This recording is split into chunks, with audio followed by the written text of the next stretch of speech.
Hey there, Sagittarius Sun, Sagittarius Moon, Sagittarius Rising.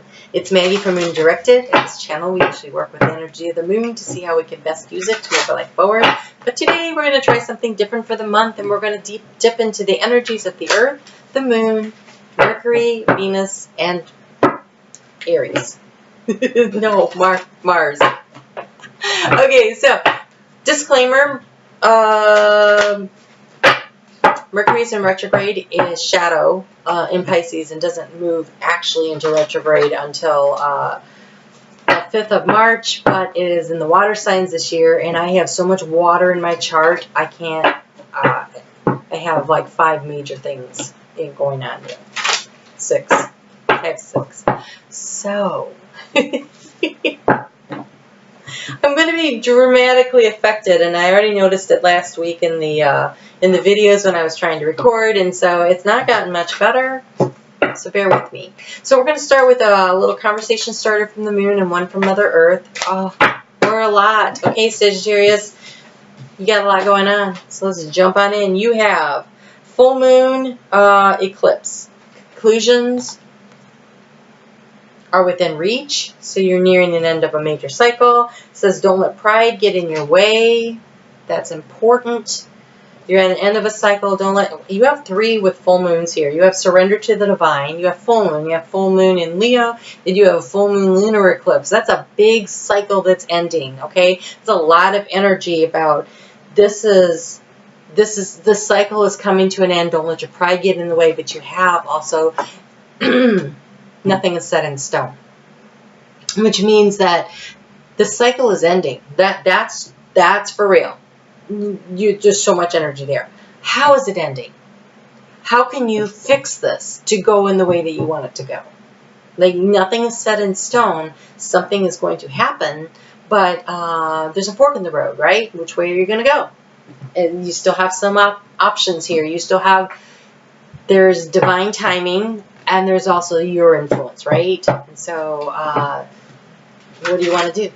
What cycle's ending? How do you want to move forward? What do you want to proceed? Nothing's set in stone. You still have the opportunity to influence the direction of the change and how it occurs. So let's get a little guidance from Mother Earth. Let's see what she has to say about all this. And she says, time. Time. It's time. Divine timing is at play. How do you want it to go? It's time. Nothing's set in stone. Changes are going to happen. That's for real. You can't do anything about that. The question is, what do you want to do? How do you want to impact the change? All right, so Mercury is in retrograde. We'll be in retrograde. It doesn't go direct until, so it's stationary on March 25th, goes direct on the 26th, stays in shadow until April 16th. So lots of time to review, renew, revitalize, re-energize, redo, like any RE word you want to think of when Mercury is in retrograde. And so, moving forward, yes. Cycle is ending, yes. Make sure that it's the one you want. So don't charge in there. Take your time. When Mercury goes in retrograde, everything kind of slows down. So slowly approach this as you make this change, because nothing's set in stone and you still have a lot of influence. And so Mercury rules Gemini, which is about your inner communication, your intimate communications, like internet, family, friends, siblings, co-workers, right? It's that kind of communication. And it also rules Virgo, which is the 9th house of spiritual communication, research, travel, some other word I can't think of. Research, travel, studying. And when it's running in Mercury, it's also about being able to adapt and shift and diversify your thought process. So maybe you need to do a little of that. And in Gemini, it would be in your 7th house of partnerships. And so maybe there's a conclusion in some aspect of a relationship or a partnership with work, but it's usually one-on-one things. And maybe it's an end of a cycle. It doesn't mean that it's the end of the whole relationship. Nothing's set in stone. How do you want to change it? What kind of a moves do you want to make? You need to think about it. You're being asked to slow down and think. Nothing's set in stone. What do you want to do? How do you want to affect this change? What works for you. This is your opportunity to search your intuition, to do some research, to rethink a few things, to make some adjustments, maybe, so that you get what you want. And so I'm going to get a little more guidance here from the Virgo aspect of it, which is your higher self. And we have, interesting, we have animals and purification. Oh, okay. So, I don't know if you do this, but maybe you do. And if you don't, maybe you should. Okay? So, when an animal crosses my path, I make note of it in myself. You know, I'm like, oh, I saw a rabbit. So the first time I saw a rabbit, I'm like, what does that mean? And I looked it up. Spiritual meaning of. And it was abundance. Rapidly accruing abundance. Okay. I saw a hawk. What does that mean? Hawks mate for life. And they also have a higher perspective. They see the whole picture. So that was like the whole picture of a relationship of some sort. It doesn't necessarily have to be an intimate, it doesn't have to be a personal relationship. It could be a business relationship, but it gives you a higher perspective. And so you also have purification. So that could be with your body, as in double check what you're eating, what you're drinking, what you're taking in. Could be purifying your thoughts, because we have thinker here too, right? So if you are doing negative thinking, that's what you're going to attract in, right? And you don't want to do that. So think positively. How can you change the words that you're using so that you're being more, in your communication, being more positive and more uplifting, so that you're attracting that kind of energy in, right? And so that is something to be thinking about as well during the month of March. And Venus moves out of Capricorn into Aquarius on March 1st. Stays there until the 24th, when it goes into Pisces. So Venus rules Taurus, and it rules Libra. And Libra is a fellow earth sign. I mean, air sign. Holy moly. So for you, that's your 10th house. No, that's your 11th house of groups and group activities, and it's about relationship balance. So maybe there's a work-life relationship thing that's going on with you. And then Taurus is in your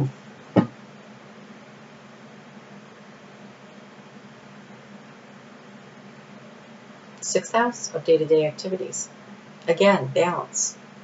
Yes, it is. Okay, so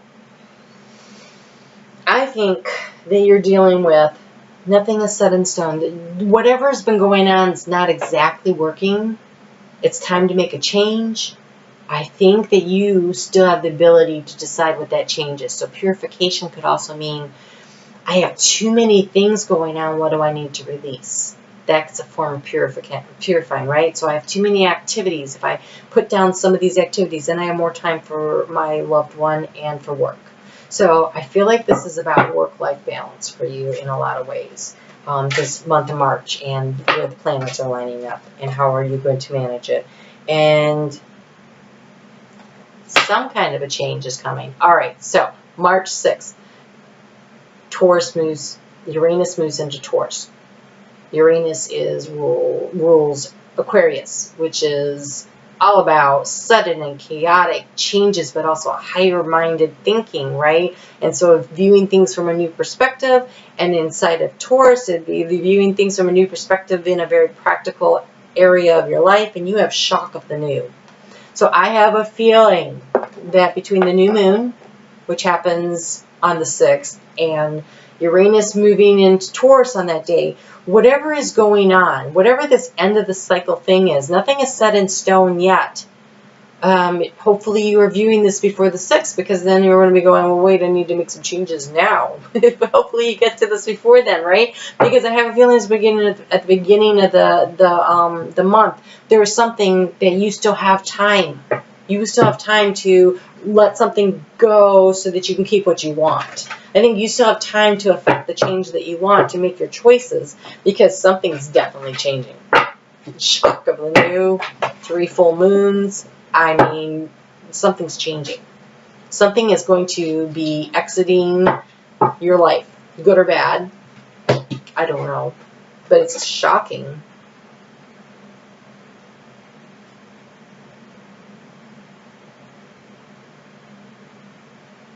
Okay.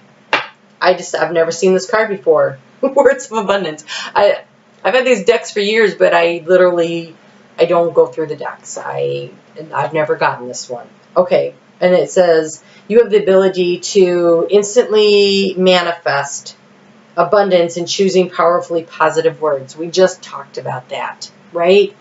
The words you choose, how you speak, how you communicate. This Mercury in retrograde is going to be really important. And so nothing is set in stone. And if you want to get the positive outcome that you most want, choose your words carefully. When you're speaking to your relationship partner, when you're speaking to your job, when you're speaking, whatever area that you're feeling now this conflict in, there's something that's kind of rubbing you the wrong way, change your words. That's the purification. Start looking at it with in a positive way, trying to affect the change in a positive manner.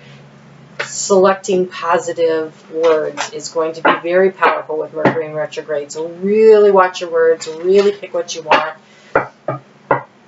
And maybe the shocking change will be that maybe you have a job that you just can't stand.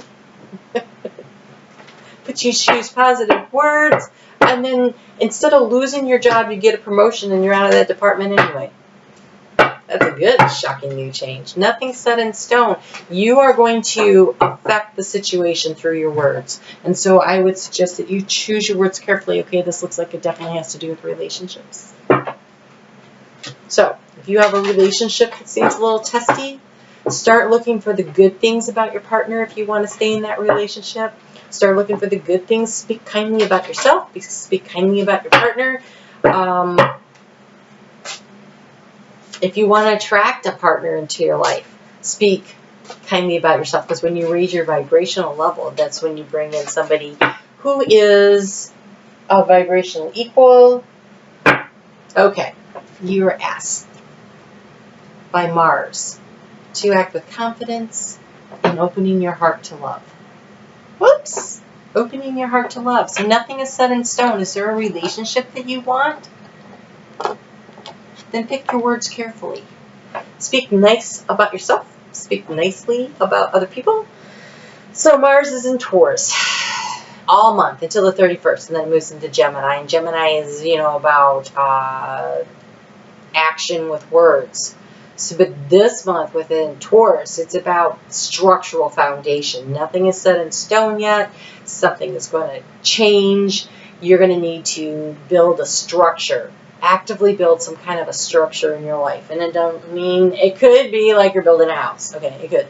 But I feel like in this case, it's laying the foundation for the type of relationship that you want to have. Laying the foundation for the type of work-life balance that you want to have. Laying the foundation, this could be a health-related issue. Could be, because 6th house also rules health.